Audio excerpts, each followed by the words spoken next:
Okay, magandang gabi po. Tayo po ay muling nagbabalik upang mag-review na naman ng laro ng mga chess player na mas magaling kesa sa atin dahil mas marami tayong matututunan dito. At ang larong i-re-review po natin ngayon ay sa pagitan ulit nila FM Daniel Causo at IM Roderick Nava.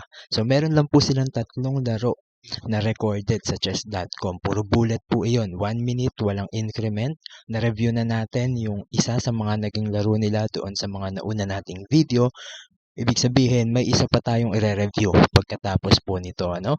Ito yung kanilang pangalawang laro o Game 2 sa pagitan nilang dalawa. Mag-focus muna tayo dito. Tignan natin kung anong nangyari. Puti si Coach Daniel, itim naman si Coach Napa.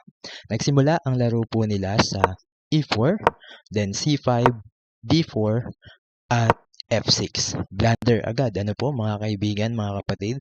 Ang iniisip ko po dito, itong F6 na to ay naka-pre-move. No? Kaya kung mapapansin po natin, yung oras ay hindi gumalaw. No? 59 seconds pa rin. Kaya na blunder. Instead of taking the pawn on D4, to take more control sa center, ano po, ay nag F6 which is blunder. Sinagot po yan ng C3 which is also a mistake para sa computer, ano. Sabi ng engine dapat daw ay kinain na itong C5. Pero ituloy po natin. C takes D4, kinain na, binawi yan. Then E6, knight to C3, at G6. Isa na namang mistake ayon sa engine. Ang sinasuggest dito ng engine ay mag-develop na daw ng pyesa, no, sa bishop B4. Tuloy po natin. Nag-knight F3 yan. Inaccuracy pa rin dahil ang gustong ipa-develop ng engine ay bishop muna bago knight. Bishop G7. Dito po sa bishop natin saglit, no? Dito po sa bishop G7, ano, ay tinatakan pa rin na inaccuracy ng computer siguro dahil ang development ng bishop na to ay hindi magiging ganun ka-effective dahil sarado naman yung diagonal na pwenestuhan ito, no? Kaya ang sinasuggest naman dito ng computer ay mag D5 na lang daw. Pero ituloy natin. Ulitin po natin, bullet yung nilalaro po nila na to. Bishop C4, A6, D5, E5. Dito ay isa na namang inaccuracy. Ang sinasuggest naman ng engine ay sipain na daw itong bishop sa C4. At dahil sa E5 na yan, nagkaroon ng tiradang D6 which is the best move sa position po na ito, no? Knight H6, Knight D5, King F8. Dito magtatanong tayo, bakit F8, no? Ba't hindi na lang nag-castling? Dahil kapag nag-castling po, ang king ay mapupunta sa G8, magkakaroon ng possible na discovered check kapag umalis ang knight sa D5. Kaya inusog lang po yan. Bakit hindi naman nag-stay na lang dito sa E8? Yun po ay dahil naman sa tiradang knight C7, no? Kung saan mapo-fork ang rook at ang king. Kaya umalis po yan, umiwas sa mga ganong klase ng atake. Ituloy po natin, nag-knight C7 pa din. Inatake na nga ang rook. Sinagot yan ng B5 lang, tinret muna ang bishop. Umatras ang bishop sa B3, then nag-bishop B7. Isa na namang tanong, ano? Bakit nag-bishop B7? Ba't hindi na lang ibinaba yung rook para nakaiwas doon sa threat ng kabayo? Dahil kapag ibinaba po ang rook, balik natin, ano? Halimbawa, hindi nag-bishop B7 at ibinababa yung rook. Po ng isang malakas na atake, bishop takes H6. Hindi pa naglo-loading yung evaluation bar pero yan po yung tamang tira ayon sa engine. Bakit tama yung tira na yan? Dahil kapag binawi po yan ng bishop sa G7, nag-bishop takes H6, ano, magkakaroon ng isang malakas na atake, Queen D5. Bakit malakas itong Queen D5? Dahil sobrang hirap na pong depensahan kapag ang Queen ay nakapasok at nakapwesto sa F7, no? Hindi pwedeng pumunta ang king sa G8 dahil diretso lang ang diagonal na yan para sa queen.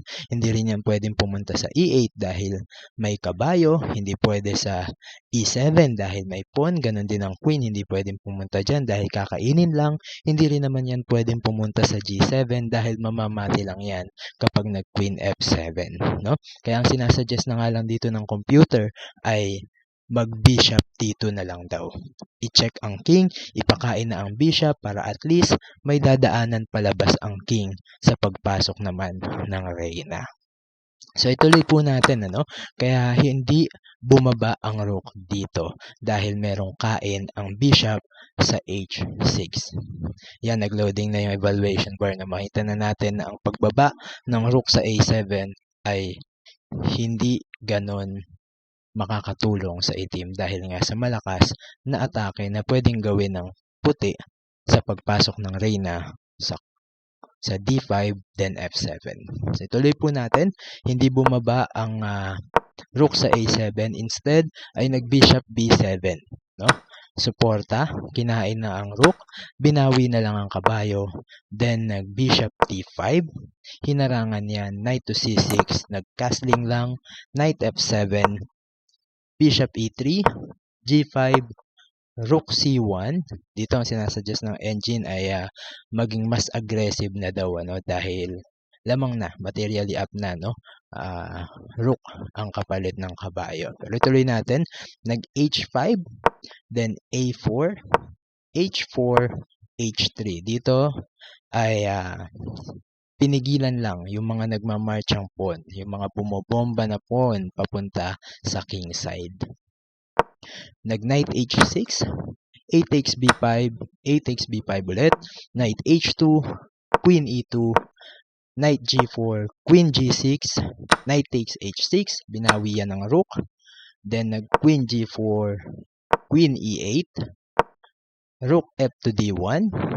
Dito sinasuggest ng engine, kainin na daw ang kabayo, pero hindi pa kinain. Mamaya itutuloy natin yan. Mamaya ay kakainin din yan. No? B4, then nag-bishop takes C6 na. No? Kinain na. Bishop ang unang pinangkain. Binawi yan ng bishop din. Then nag-rook takes C6 na. No? Mukhang sacrifice, no? Pero pagka kasi kinain niya ng pawn, ay makakadiretso na ang pawn sa D6 papuntang D7. Which is the actual plan dito po sa position po na ito. So, kinain nga yan, then dumiretso na ang pawn sa D7. Dito po, mapapansin natin ay wala na ding oras ang itim, no? 0.9 seconds na lang, while 12.1 seconds pa si FM Daniel. And aside from that, sobrang laki na rin ang kalamangan, kitang-kita sa evaluation bar, dahil mga pyesa ay barado lahat, no? Hindi maganda yung position ng mga pyesa dito ng itim, habang merong malalakas na atake at potential ang mga pyesa naman ng puti. So ituloy po natin dahil tumira pa yan. Nag-queen D8, hinarangan ng pawn para hindi makapromote, at ang huling tira, brilliant move, bishop B6. So dito po sa bishop B6, inatake ang reyna. Kung sakaling umalis yan, saan man yan magpunta, ay makakapromote na ang pawn sa D7 papuntang D8 o E8 o C8, no? Kung saan man, pero makakapromote na yan. Kung kakainin naman ng pawn, babawiin lang yan ng reyna o ng rook, and obviously losing na po ang itim dito. Naubos na rin ang oras ni IM Nava. Kaya sa larong ito, sa game 2 nila, ang nanalo po ulit ay si FM Daniel Causo. Congratulations po sa kanya. So sabi nga natin, meron pa tayong isang larong i-review.